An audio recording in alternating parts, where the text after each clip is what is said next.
Selamat sore, saudara para mahasiswa yang saya hormati, yang saya cintai. Saudara, pada sore ini saya akan memberikan beberapa eh, mata kuliah hukum adat kelanjutan setelah melalui UTS pada minggu yang lalu. Saya kira hasil daripada UTS, saudara-saudara, saya kira sangat bagus. Jadi agar kiranya dilanjutkan. Untuk selanjutnya nanti ada beberapa tugas juga nanti di akhir semester pada kali ini. Nah, saudara, pada pertemuan hari ini saya akan memberikan beberapa hal yang bisa eh, untuk eh, saudara pelajari, yaitu di dalam hal ini kita akan melanjutkan sesuai dengan buku kita, yaitu ada beberapa hal tentang hukum delik adat. Kalau saudara bisa melihat beberapa rancangan KUHP, itu bisa dilihat juga bahwa di situ diatur juga mengenai pasal peradilan adat. Nanti saudara merupakan bagian yang tidak terpisahkan, merupakan tugas saudara. Nah, kita akan melihat saudara apa yang dimaksud dengan pengertian hukum adat, delik dan delik adat, saudara. Kita bisa melihat hukum adat eh, delik yaitu adalah eh, atau bisa dikatakan adat delikten reh. Dapat juga disebut hukum pidana adat, ialah aturan hukum adat yang mengatur peristiwa, ya, perbuatan, kesalahan yang berakibat terganggunya keseimbangan masyarakat sehingga perlu diselesaikan atau dihukum agar keseimbangan masyarakat, dalam hal ini masyarakat hukum adat, tidak terganggu. Nah, kita melihat juga pengertian delik, saudara. Nah, delik adat itu adalah peristiwa atau perbuatan yang mengganggu keseimbangan masyarakat karena ada sesuatu hal sehingga misalnya sesuatu yang dilarang, kemudian yang sesuatu yang tabu tapi dilakukan oleh masyarakat, kemudian ada suatu reaksi dari masyarakat. Maka dari beberapa hal yang dilakukan tabu atau sesuatu yang dilarang dalam masyarakat tersebut, maka harus untuk melakukan keseimbangan itu harus dipulihkan, saudara. Peristiwa perbuatan itu berwujud atau tidak berwujud, saudara, yaitu terhadap manusia atau hal-hal yang gaib, ya, yang telah menimbulkan keguncangan atau ketidakseimbangan, ya, dalam masyarakat harus dipulihkan dengan hukuman denda, dengan dan atau dengan upacara adat karena untuk mengembalikan keseimbangan tersebut, saudara. Nah, kita juga melihat pengertian hukum adat dan delik adat. Kita melihat dari beberapa eh, eh, para guru besar, yaitu salah satunya Hilman Hadikusuma, itu para guru besar yang dulu ada di Universitas Lampung, Unila. Yang dimaksud dengan delik adat itu ialah peristiwa atau perbuatan yang mengganggu keseimbangan masyarakat dan dikarenakan adanya reaksi, ya. Reaksi dari masyarakat, maka keseimbangan tersebut itu dipulihkan, ya, kembali, ya. Perbuatan itu baik berwujud atau tidak berwujud ditujukan kepada manusia atau hal-hal yang gaib yang menimbulkan keguncangan dalam masyarakat. Kemudian menurut Vollenhoven, saudara, yang dimaksud dengan delik adat adalah perbuatan yang tidak boleh dilakukan, saudara. Walaupun pada kenyataannya peristiwa perbuatan hanya adalah sesuatu yang kecil, ya, hal-hal yang kecil, tapi karena memang merasa itu dilarang, kemudian hal-hal yang tabu, maka harus masuk dalam pelanggaran delik adat itu sendiri. Nah, Supomo mengatakan bahwa mengemukakan definisi delik adat sebagai berikut, bahwa di dalam sistem hukum adat, segala perbuatan yang bertentangan dengan peraturan hukum adat merupakan perbuatan yang ilegal, dan hukum adat mengenai hal-hal bagaimana aturan untuk berikhtiar untuk memperbaiki atau mengembalikan hukum-hukum jika hukum tersebut dilanggar atau diperkosa. Itu kira-kira ya, saudara.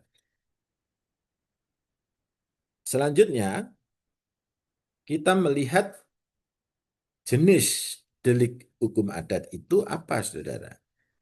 Bisa dilihat dari delik yang paling berat segala pelanggaran yang memperkosa, ya pertimbangan, pelanggaran atau memperkosa sesuatu hal yang diatur ya, pertimbangan antara dunia lahir dan dunia gaib, serta segala pelanggaran yang memperkosa susunan masyarakat.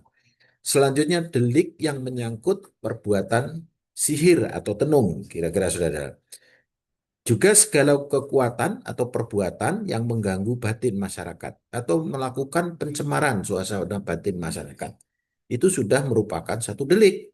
Jadi mungkin ada suatu mengatakan sesuatu hal yang tabu, juga melakukan sesuatu pencemaran nama baik sehingga merusak suasana batin di dalam masyarakat itu sendiri. Nah, delik yang merasakan dasar susunan masyarakat, misalnya incest, itu perkawinan antar keluarga, itu tidak diperbolehkan, ya, karena hal-hal ini pada prinsipnya incest itu juga secara kesehatan tidak sehat, gitu ya, karena ada suatu keluarga yang sejenis. Kemudian delik mengenai badan seseorang, misalnya melukai, ya, melukai, melukai seseorang karena dengan kekerasan misalnya ya, saudara. Nah, apa yang dimaksud sifat hukum adat delik itu? Yang pertama adalah tradisional, religius magis ya. Kalau kita melihat masyarakat Bali, itu jelas sesuatu yang tradisional, religius, magis tidak boleh dilakukan pelanggaran ataupun orang asing misalnya. Anda bisa melihat kemarin misalnya orang asing memakai perbuatan yang melakukan baju yang tidak senonoh, kemudian memasuki pura. Ya, pura itu yang dianggap oleh masyarakat hukum adat Bali adalah sesuatu yang disucikan, tiba-tiba orang bule yang datang turis itu dengan itu merupakan rasa tidak hormat ya.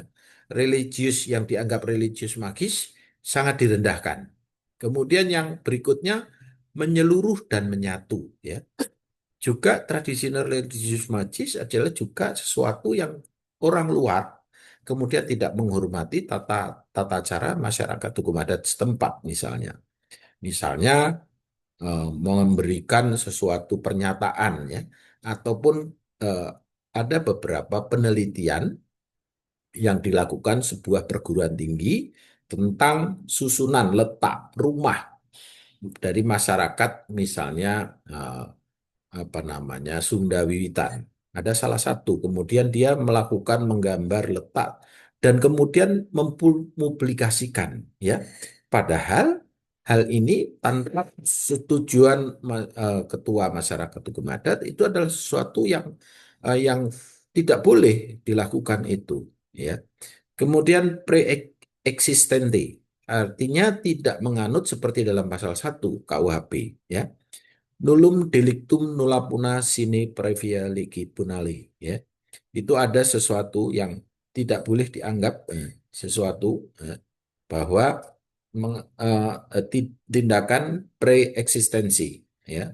Kemudian berikutnya adalah tidak menyamaratakan. Kemudian berikutnya adalah sifat hukum adat itu lentur, terbuka, dan fleksibel serta dinamis. Selanjutnya pertanggungan jawab. Bandingkan dengan beberapa pidana hukum barat. Ya. Tempat berlakunya, lokus deliktinya tidak bersifat nasional, tetapi terbatas. Karena masyarakat hukum adat dalam wilayah tertentu sehingga tidak bersifat nasional. Berbeda. Ada juga lain padang, lain ilalang, lain lubuk, lain ikannya. Jadi masyarakat adat dimanapun dia berada, kemungkinan akan berbeda-beda dan masyarakatnya sesuai dengan masyarakat hukum adat setempat di mana mereka berada. Unsur-unsurnya kita melihat, saudara, apa saja ada perbuatan baik dilakukan oleh perorangan atau keluarga, kemudian menyeluruh dan menyatu, perbuatan itu dipandang dapat menimbulkan keguncangan. Maksudnya keguncangan ada dalam satu masyarakat. Atas perbuatan itu timbul reaksi beberapa sanksi adat dari masyarakat. Kan terjadi delik adat itu karena tertib, tata tertib setempat dilanggar sehingga timbul reaksi adat. Kemudian sifatnya delik aduan, ya. Koreksi dan reaksi adat tujuannya memulihkan kembali keseimbangan masyarakat, ya, saudara ya.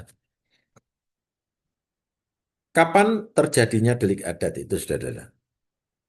Tata tertib adat dilanggar jika tata tertib adat adalah ketentuan-ketentuan adat bersifat tradisional harus taati. Ya, setiap orang pergaulan terhadap masyarakat itu ketentuan tersebut jika ada yang dilanggar, saudara, maka akan timbul reaksi. Ya, reaksinya adalah harus melakukan koreksi dari petugas hukum adat, misalnya pecalang yang mempunyai tugas untuk mengkoreksi dan menyelesaikan permasalahan tersebut. Misalnya, contoh pelanggaran aturan dusun di Sumatera Selatan sekarang diabaikan, misalnya simbol cahaya. Jika halaman rumah tidak dibersihkan, maka empunya rumah dihukum denda sampai 6 ringgit misalnya. Kemudian keseimbangan masyarakat yang terganggu. Karena apa? Keseimbangan terganggu adalah menurut waktu tempat keadaannya. Ada pelanggaran adat yang mengganggu keseimbangan sebuah keturunan atau senuwo, serumah tangga menurut hukum adat Lampung, Sumsel misalnya sebagaimana ketentuan. Jika ada kerabat menurunkan martabatnya, maka anak gadisnya bersama mantunya atau bantu lain, maka orang tua si gadis dihukum denda. Misalnya dengan sejumlah memberikan 3 ekor kebo atau senilai harganya, misalnya seperti itu ya. Kemudian tujuan hukumnya, apa tujuan hukumannya, saudara? Karena untuk mengganti kerugian imaterial berupa paksaan menikah gadis yang telah dicemarinya, kemudian membayar uang adat kepada yang terkena, kemudian korban harus membersihkan masyarakat segala kotoran yang gaib tersebut. Permintaan maaf sebagai penutup malu, saudara, ya. Kemudian berbagai rupa hukuman badan sehingga hukuman sampai hukuman mati misalnya. Kemudian pengasingan masyarakat serta meletakkan di luar tata hukum. Dengan demikian, saudara, hukum adat apabila dikaji dalam perspektif asas norma teoritis, praktik dikenal hukum yang selalu hidup di dalam masyarakat, living law. Daniel Lev mengatakan itu adalah hukum yang hidup. Dia, kalau dia tertulis, makanya bentuknya statis. Makanya hukum itu hidup, rasa keadilan masyarakat yang hidup. Nilai-nilai hukum yang rasa keadilan hidup pada masyarakat, hukum tidak tertulis atau hukum kebiasaan. Saya mengingatkan juga bahwa peradilan yang sangat modern di Amerika Serikat itu mengapa mereka memakai apa nama yuri atau juror, karena yuri itu setiap masa, setiap waktu akan berubah bentuk rasa keadilan, khususnya di Amerika Serikat. Rasa keadilan pada saat waktu tertentu dengan waktu saat ini akan berbeda dan berubah. Itulah makanya rasa keadilan itu juga di dalam masyarakat bentuknya adalah living law. Itu di dalam peradilan di Amerika itu mengangkat benar-benar itulah living law yang hidup. Dan hakim di situ hanya memutuskan andai kata Yuri mengatakan apa namanya eh, guilty or not guilty, salah atau tidak, maka hakim hanya memutuskan kalau memang sudah oleh rasa keadilan masyarakat yang diwakili di dalam juri itu, maka hakim hanya memutus saja. Kalau memang dinyatakan bersalah oleh juri, maka hakim hanya memutuskan berapa tahun, berapa dia harus terkena kerugian. Kesimpulannya, hukum pidana delik adat adalah keseluruhan peraturan-peraturan atau norma yang mengatur tentang peristiwa hukum adat yang telah diganggu, baik yang sifatnya pidana atau perdata, dan menimbulkan reaksi adat. Perlu dipulihkan kembali karena ada suatu ketidakseimbangan di dalam masyarakat. Karena pada prinsipnya filosofi dan filosofi masyarakat hukum adat itu ada suatu keseimbangan, ya, keseimbangan di dalam kehidupan, ya saudara ya. Makanya kearifan lokal itu adalah keseimbangan di dalam masyarakat, baik yang nyata maupun yang gaib. Nah, berikutnya di dalam sistem hukum adat istilah teoritisnya adalah hukum pelanggaran adat, hukum delik, dan tidak membedakan pidana dan perdata, ya. Hanya mengenal satu prosedur penuntutan oleh petugas adat yaitu kepala adat, ya, dan persekutuan. Sistem hukum barat istilah teoritisnya hukum pidana. Ada pembedaan laporan pidana dan perdata mengenai beberapa prosedur penuntutannya, ya. Kira-kira itu, saudara, yang bisa saya sampaikan pada pertemuan yang ke-9 pada sore hari ini. Saudara, saya minta untuk membaca buku wajib, kemudian ada beberapa tugas yang saya berikan melalui WA Group, saudara, sebelum mengakhiri kuliah pada sore hari ini. Saya persilakan saudara untuk selalu melihat dan membaca buku yang sudah menjadi pegangan saudara. Terima kasih, selamat malam dan selamat belajar.